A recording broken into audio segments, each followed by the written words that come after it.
grace. I mean, it's just not the name of one of my neighbors, of which it is. But consider, grace is a free gift, often described with terms like undeserved or unmerited favor, unmerited divine assistance given to humans for their regeneration or sanctification. Sounds like a great gift to give. It's free. But shouldn't all gifts be free to those who receive them? Isn't that what makes them a gift, right? According to Webster's dictionary, a gift is something voluntarily transferred from one person to another without compensation. So how do you feel when someone gives you a gift? Pretty awesome, right? Sometimes humbled, excited, joyful, and grateful. Could you use a gift right about now? It sure would be nice. It might feel good right about now, right? I hear these words from the best gift giver ever. 2 Corinthians 12:9 in the Amplified Translation says this, "But he said to me," he being Jesus, "My grace is sufficient for you. My loving kindness and my mercy are more than enough, always available, regardless of the situation. For my power is being perfected and is completed and shows itself most effectively in your weakness. Therefore, I will be more gladly boast of my weakness, so that the power of Christ may completely enfold me and may dwell in me." Pretty cool, huh? Jesus is saying that he has an amazing gift for us, divine assistance. And this is the gift that keeps on giving. It's always available, regardless of the situation. Jesus' power is available to us always, no matter where we find ourselves, no matter what we are feeling. His power is perfect for what we need. The Message says it this way, 2 Corinthians 12:9. "And then he told me, my grace is sufficient for you, all that you need.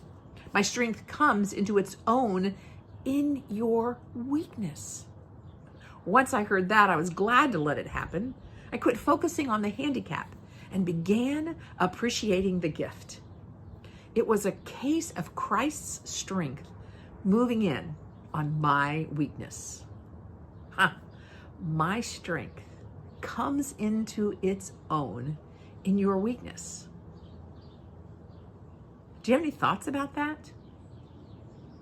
When we are weak, it's in that moment, in those moments, that Jesus has more room and space to move around in our lives, to fill us with his gift of grace.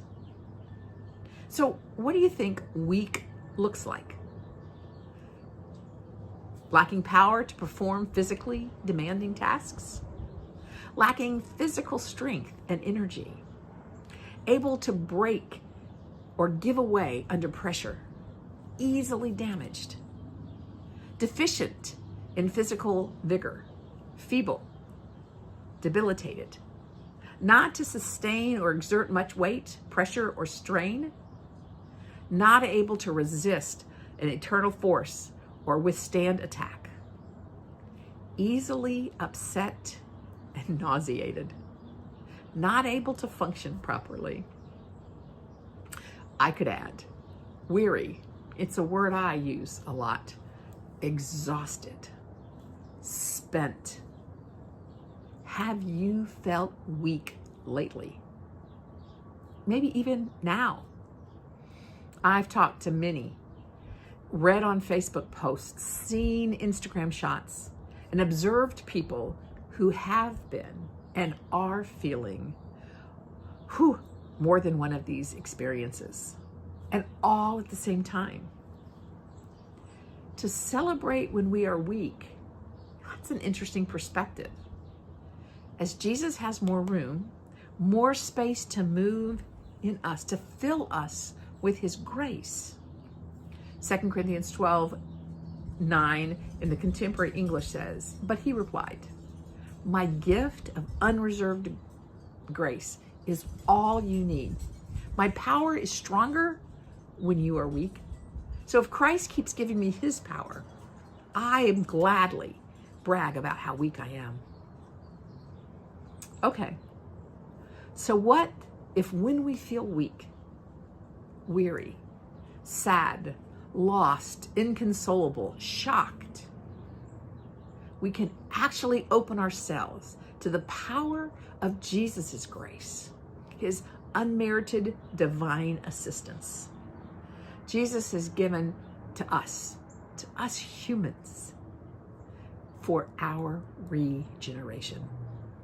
So in these days, when we need new strength, when our weary is heavy, we can turn to Jesus, where we can find what we need to move through this season. When I am weak, he can be strong. Will you pray with me? Jesus, we thank you for the amazing grace that you offer each one of us, your kids, your siblings, your followers. When we are weak, when we are sad, when we are anxious, when we are overwhelmed, when we grieve, when we are weary, that's when you can be the strongest in us, because we aren't arrogantly trying to impress you. We are authentically sharing our whole self, our weakness with you. And in that, you can make up all the difference. You will give us your strength. You will give us your hope. You will gift us regeneration in our lives. And for that, we are so grateful. So speak to our hearts. Fill us with your grace. We are waiting.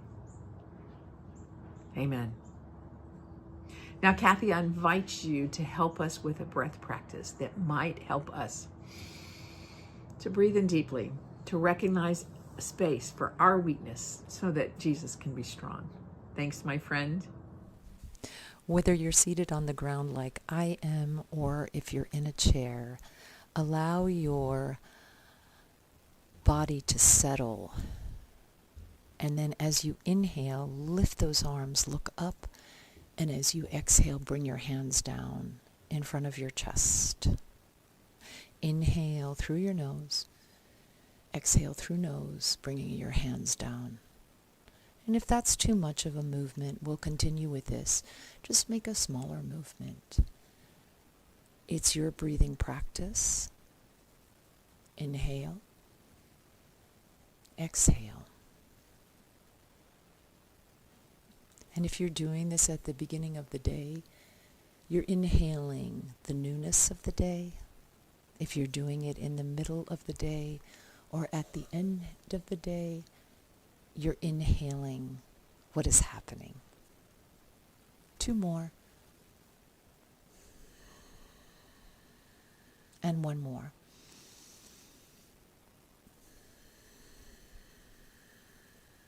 Release your practice. Thanks for being with me today.